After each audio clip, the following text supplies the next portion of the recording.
سلام دوباره به همگی. من سولم. منم پاندرام. برگشتیم با بخش دوم از قسمت سوم که درباره مدرسه.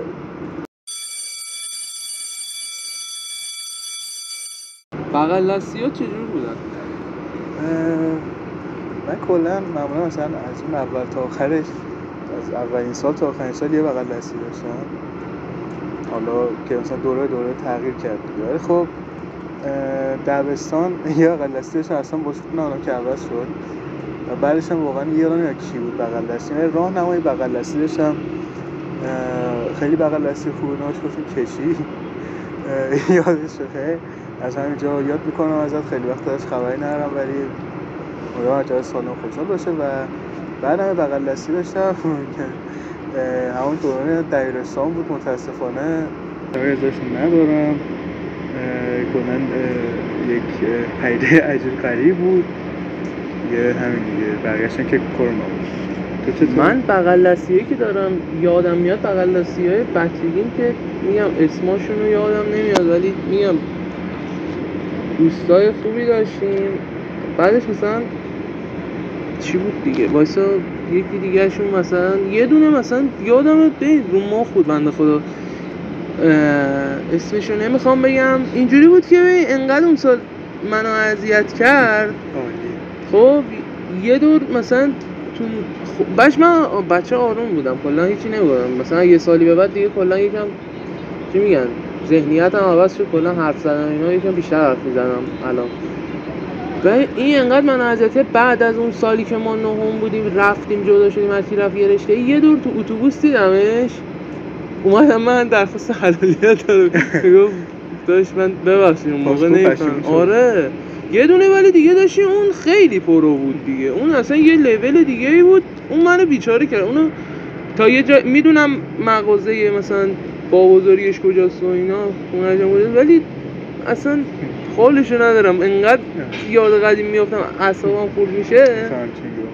آره زیاد دوست ندارم. حالا مثلا ولی مثلا ببین مثلا الان بگم دوستای مدرسه، مثلا من دو تا دوست داشتم مثلا اینجوری بود که مثلا انگار راه زندگی ما بود. الان هم اینجوریه داریم میبینیم. مثلا اینا میرفتن یه مدرسه ای، من 2 سال هم من بزرگتر بودم، الان هم حالا یکیشون پیش ما، الان چیز نکنیم. اینجوری بود که اینا هر راهی میرفتن انگار من پشت اینا میرم. مثلا اینا یه مدرسه ای تو یه جای مثلا انتخاب مثلا مدرسه شون شیشم رفتن مثلا یه مدرسه ای اسمش هم حالا بذار بگم هور بود فکر کنم، هور رفتن. چی من بعد اینا 2 سال بعد اینا دوباره من رفتم هور، اینا رفتم مثلا رشته کامپیوتر یه مدرسه تو نظام آباد باقرالعلوم. بعد اینا من اومدم رفتم همون مدرسه که کرونا شد سال آخر قسمت نشد. الان خیلی از دوستایی که داریم به جز همین دوستای اونان چند تا دیگه هم هستن مدرسه بگیم با هم آشنا شدیم اینجوری بوده. آره تو چی؟ از دوستایی که داشتم کودکی مثلا مونده یکی که پسر عموی خودته، حالا علاوه اون حکم هم محلی بودن تو دیگه الان دیگه کم فرو خب کمتر میبینه ولی تنشه در قلب ما اون جایی رو داد.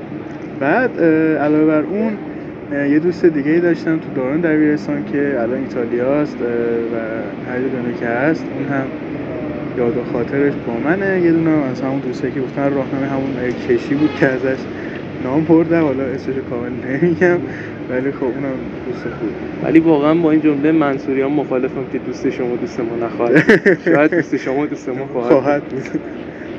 بهترین معلم رو بخوایم بگیم من بر نداشته گذاشته بخوام بگم یه جمله میگم، سال دوم مامانم بود بهترین معلم بود. آره ولی به غیر از اون دارم فکر میکنم دیگه داریم مثلا معلم درس مثلا چیزمون چی بود مثلا کار و فناوری بود، الان فامیلیش رو هرچی دارم فکر میکنم یادم میاد. اون خیلی آدم باحالی بود دیگه.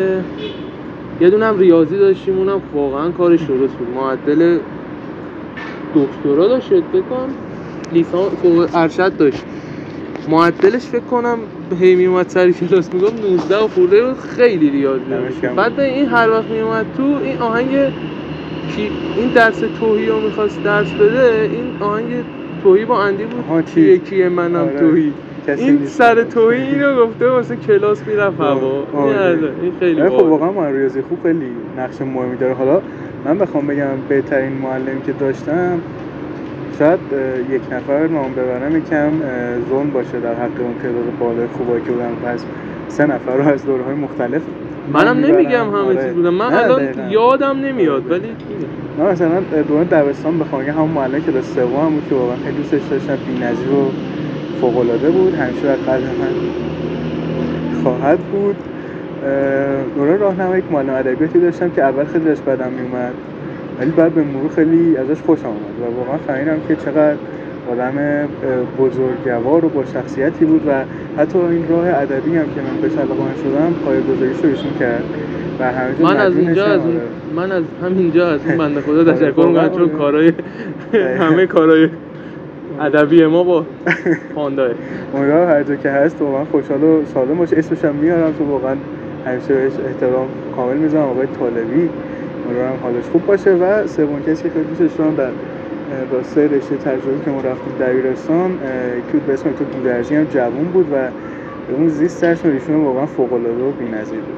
حالا بهترینو که گفتیم، به بدترین معلمت کی بود؟ بدترین هم اول من بگم تو.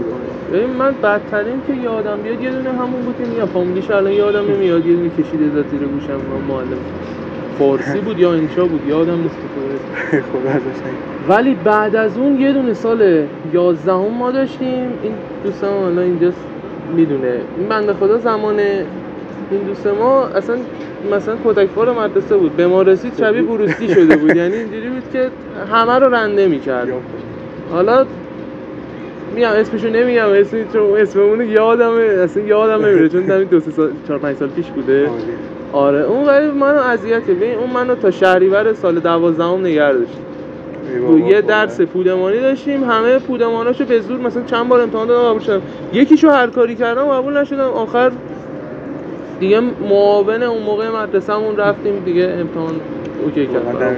من بدترین معلمی که داشتم معلم فیزیک کلاس دهم بود، خیلی بد اخلاق بود. بعد میومد کل تخته رو پر می‌کرد، بعد پاک می‌کرد، گفت حالا باید بیاین همین جزء به جزء برام بنویسین. یادم یه سوال به من داد، الان من که تخته رو یه بار کامل این تخته چیزو پر کردیم، چی میگن، تخته سیاه، نه تخته وایت بورد رو پر کردیم، رفتیم تخته سیاه مجبور شدیم پر کنیم چون انقدر جواب سوال زیاد بود که 2 صفحه کامل میگره. و خیلی هم اونو بعد کلا استرس، یعنی چهارشنبه صبح باز کلاس داشتیم، خیلی کلاسای استرس آوری بود. حالا به نظرت گفتیم امتحان به بیشتری و اینا، حالا مثلا بهترین خاطری که در واقع، یعنی بهترین نه کلا هر خاطری که داشتی از امتحان چی بود؟ خاطره از امتحان، ببین خاطره از امتحان میتونم سال آخر رو بگم. ببین من مثلا خیلی حال می‌کردم، ما مدرسه میرفتیم سال آخر بودیم، مثلا همه رشته‌ها امتحانات چی میگن، اینی که میگن سراسری بود، ولی مثلا فنی اینجوری بود، حالا الان نمیدونم که سراسری شده یا نه، ولی مثلا اون موقعی ما میرفتیم سراسری نبود، مثلا دیگه میرفتیم امتحان میدادیم همه با هم چیز می‌کردیم و اینا. ولی بخوام بگم مثلا یکیش امتحان دینی بود، این بنده خدا معلم دینی ما که بود، ما دینی و عربی بود، دینی و عربی فنی با هم یکیه. آقا ما عربی امتحان داشتیم، رفتیم سر جلسه روز قبلش این به ما پیام داده بود که امتحان همینجاست و فلان جا و ایناست. معلم 2 جا دیگه، یه مدرسه دیگه هم بود مثلا انسانی بود. آقا ما کتابو همه رو خونده بودیم دیگه، گفتیم شاگرد اول و شاگرد آخر بالاخره با هم یه چیزی می‌نویسیم دیگه. ما رفتیم اونجا، این معلمه دانشمند برداشته بود از کلاس کتاب 8 انسانی برداشته بود سوال داده بود. ای چی ما به معاون گفتیم و اینا، معاون رفیقم ما مراقب اون کلاسی که ما بودیم، یه معلمی بود که خیلی بچه‌ها باهاش حال می‌کردن اینا، اوکی بود. بعدش دلیل که ناظم اومد تو اینجوری گفت هر کی بلده بگه همه بنویسید برید.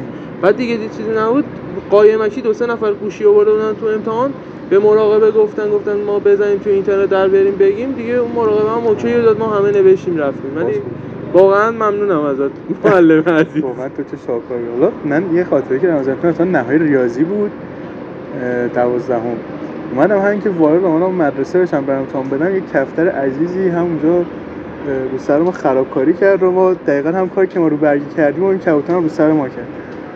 یه رفتم والا قبل امتحان بدو بشور و اینا اصلا یه وضعی بود.